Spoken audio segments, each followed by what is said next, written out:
Well, folks, we are living in a time of deep polarization among our political parties. Reaching across the aisle can often cost lawmakers their job, so you rarely see it, except when it comes to certain issues like war. Now, 1 month ago today, Congress passed H.R. 568, a resolution that seems to be designed to prepare for war with Iran. The U.S. House of Representatives passed it 401 to 11. U.S. senators of both parties have also gotten together and have written a letter to the president.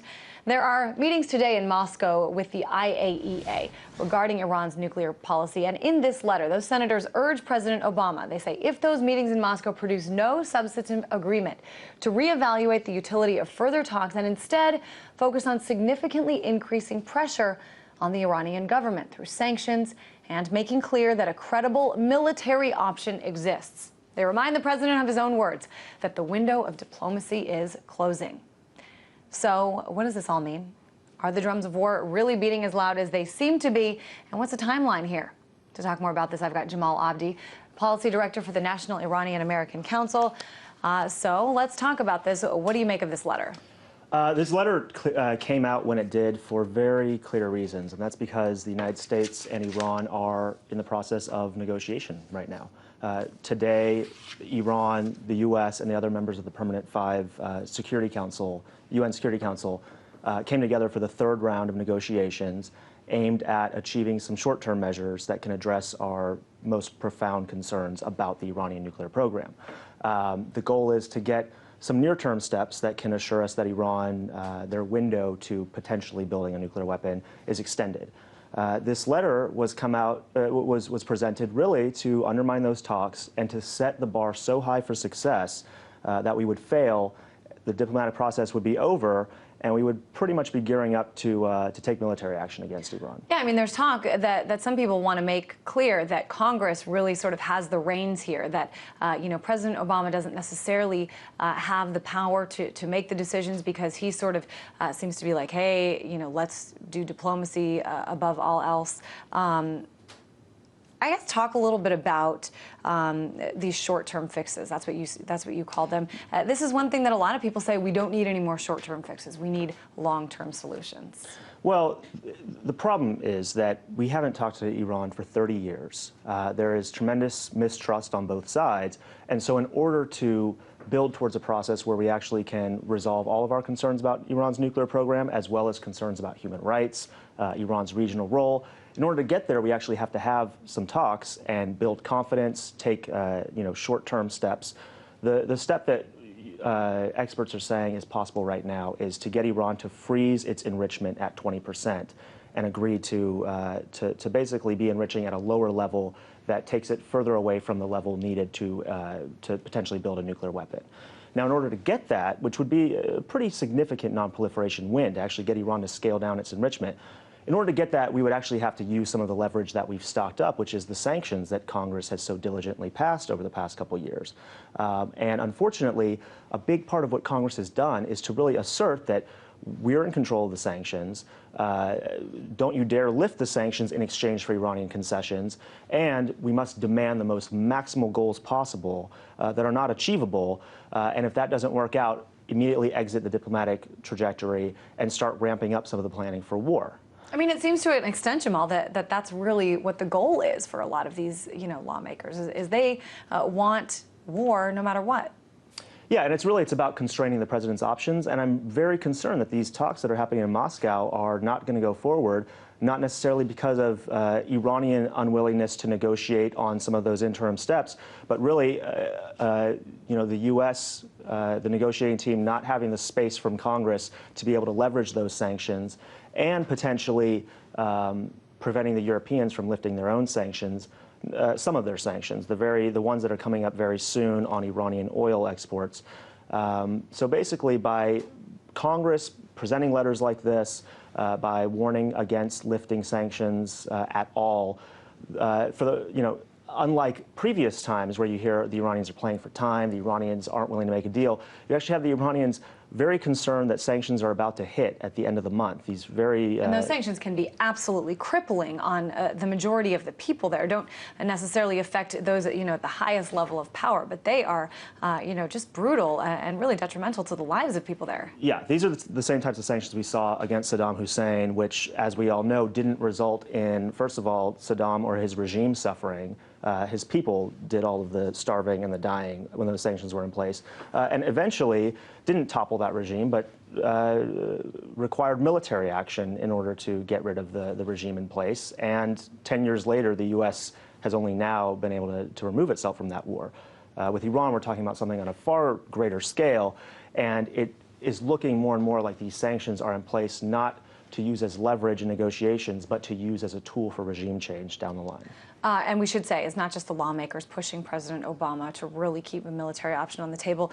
There's also a group called the Emergency Committee for Israel. They've put out a commercial, and I want to play just a little part of it, and then we'll talk about it. Iran's development of a nuclear weapon, I believe, is unacceptable. We do want to make sure that by the end of this year, we've actually seen a serious process move forward. President Obama has spent 4 years talking. Iran has spent 4 years building a secret nuclear site, nuclear fuel near weapons level, long-range missiles. Obama is still talking, and Iran has enough fuel for 5 nuclear bombs. Talking isn't working. It's time to act before it's too late. I don't know about you, but I'm scared now after seeing that commercial. It's really frightening. I mean, is that the point, not really to urge Obama, but to really get, Americans sort of place the fear of God about evil Iran in them? Well, this is the same organization. This is Foreign Policy Initiative. It's headed by Bill Kristol. These are the exact same people who were behind the Iraq War. It was the Project for a New American Century. They effectively drafted up the designs for invading Iraq and then helped sell that by scaring the American public into thinking that there was an imminent threat that required military action. And you're not the first person I've heard say that says this is looking a lot like the initial lead up to the Iraq War. Yeah, there are a lot of similarities here. They have the same playbook. It worked in 2003. There's a potential. But haven't American people gotten smarter? And American lawmakers? I think the problem here is that we need to look at this in the long term. The commercial says for the past 4 years we've been talking to Iran. The reality is, for the past 4 years, we've been sanctioning Iran, ratcheting up those sanctions. We've only now started to have that diplomatic process. But while we were doing the sanctions, a lot of people said, look, this is a trajectory to war. This is exactly what we had with Saddam, not necessarily right before we went to war with Iraq, but in the 90s when we were ratcheting up the sanctions and creating a policy of regime change.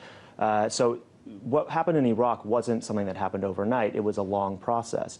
With Iran, the sanctions have very much queued up this sense of inevitability that if the sanctions don't work now, we're going to have to pull the trigger and go to war. I think that if this diplomatic process breaks down that's now in place, we're going to see calls like the one from ECI rapidly escalate in Congress, in the media, at some of these right-wing think tanks. I think that that's really dangerous. Talk a little bit about these meetings that are going on right now in Moscow with the IAEA. You say that they have the possibility, the potential to really sort of get a few things done, but that there's other forces standing in the way. What do you think they could possibly get done? I think in the near term that there could be a deal to end Iran or freeze Iran's enrichment at 20% in exchange for concessions from the U.S. or the EU on these sanctions that are coming down the line. The issue is that a lot of these folks who are running these ads or signing these letters don't actually want to see a diplomatic process that is successful and are concerned that if there's a short-term deal, that could queue up a longer-term diplomatic process that would put bombing that whole military option could put that off for the foreseeable future. So if traction isn't allowed to be created at the talks, we can immediately go to that military option. So the groups that are advocating right now are really doing it to try to sabotage these talks. And the letter in Congress, for instance, was supported by groups like AIPAC, as well as groups like the Mujahideen-e-Khalq, which is it's an Iranian exile group that is actually designated as a terrorist organization. This is the MEK. The MEK. They are now, lobbying in the U.S. in spite of the fact that they're considered a terrorist organization and working with lawmakers to craft these letters designed to undermine the talks and clear the course for war. Jamal, you always hear, though, sort of the other side of this. You always hear, what happens if these sanctions go in place and those at the top in Iran, they decide to use those nuclear capabilities? Or what if, Iran, every day we're getting closer to a graver threat from Iran towards U.S., towards Israel. What is your response to people who say that? Because there are a lot of people who really sort of believe this, villain, character that we've given to Iran. Yeah. A lot of the fear-mongering is designed, I think, to short-circuit some of the rational thinking that needs to be involved in addressing what is a real problem. There is a need for greater transparency in Iran's nuclear program. But the solution to the problem of what are Iran's aspirations in terms of its nuclear program doesn't involve military action. If you go down the line, military leaders have said, if we bomb Iran, we're not going to be able to take out their program. We can only delay it for as long as 3 years. In that time, Iran would reconstitute its program and likely make the decision, which they haven't yet made, to actually actively pursue a nuclear weapon. As it stands, Leon Panetta was on 60 Minutes a couple weeks ago, and he made clear Iran is nowhere near an imminent nuclear weapon. He's not the only one that said that. A lot of top U.S. officials have said that. This is the consensus across the board. What groups like ECI are doing is to try to make this seem like an even more imminent threat, and then not actually evaluating what are the consequences of military action, and leaving out what the real solution is, which is a diplomatic breakthrough that can only be achieved through robust, long-term diplomacy. And certainly, as we know, when the message is manipulated, sometimes you get enough people without all that knowledge behind them calling for things that could be really detrimental to a whole lot of countries. Appreciate your insight. You certainly have a lot of good stuff here. Jamal Abdi, Policy Director for the National Iranian American Council.